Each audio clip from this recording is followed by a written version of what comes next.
So 5 years ago, when I was studying for my A levels, I remember we had our end of year 12 exams, and I got an E in biology. Fast forward to year 13, where I ended up getting a D in biology. As you can see, I didn't learn much and I still made the mistakes, the same mistakes I made in year 12. What's going on? I'm Sid and I'm a second year medical student. Now, as you can tell, I wasn't an amazing student. I was dumb as hell. Well, so I thought. Eventually, I learned from my mistakes and my errors that I made. I went on to resit my A levels and get AAB in biology, chemistry, and maths. I went from an E in year 12 to a D in year 13, and then eventually an A when I was resitting my exams in biology. It was quite the comeback, and that's why I want to teach you in this video. I want to teach you how to learn from your mistakes so you can achieve higher grades and eventually go on to university to study medicine or whatever course it is you want to study. Failing exams is quite disheartening, and I know that feeling, you just get that sinking feeling in your stomach. And honestly, the school system could have done a better job at actually teaching us how to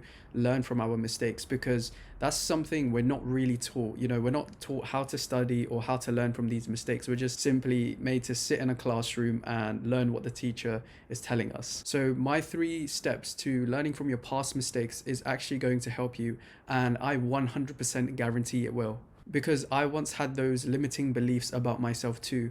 I thought I wasn't smart enough. I thought I wasn't cut out for university. I thought I couldn't study medicine. I couldn't get A's and A stars in my A levels or GCSEs, but yet here I am studying medicine. In this video, I will give you the exact secrets and the strategies that I used to go from failing to earning a degree in neuroscience from Nottingham to now studying medicine. I will give you literally everything that I know to help you not make the mistakes that I did. So let's get into it then. Step 1 is to identify, and there are 2 parts to this. First, you need to identify why you did poor. Why did you fail the exam? This is really important because this is what you're going to change about yourself to improve for the next time. For me, I could say something like I didn't give myself enough time leading up to the exams, or the study techniques I used weren't effective, or I just didn't know how to manage my time when it came to exam season. And then next is to identify your mistakes. Now, what I mean by this is if you had like an end of topic test, or you had like a mock exam or something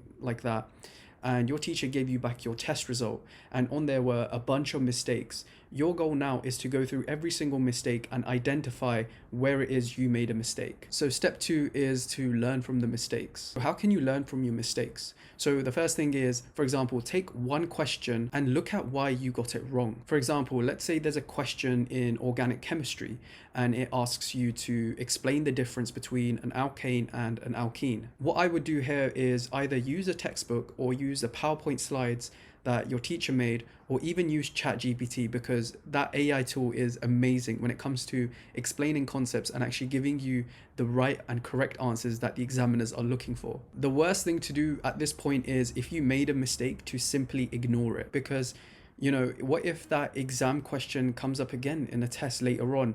Who's to say you're going to get it right then, because you're not going over that material right now?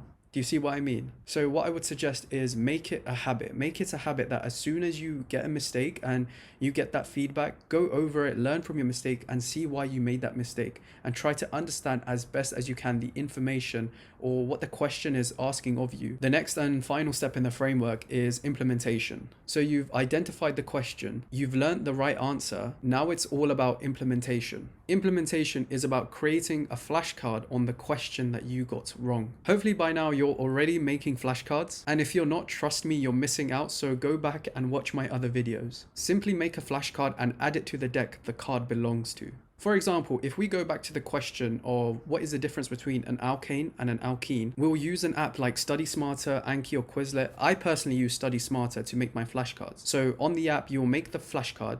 On one side, you'll write the question, and on the other side, you will write the answer. Once you've made it, add it to the deck that card belongs to. So what I mean by that is, if this question was organic chemistry topic 1, you would have a deck dedicated to organic chemistry topic 1.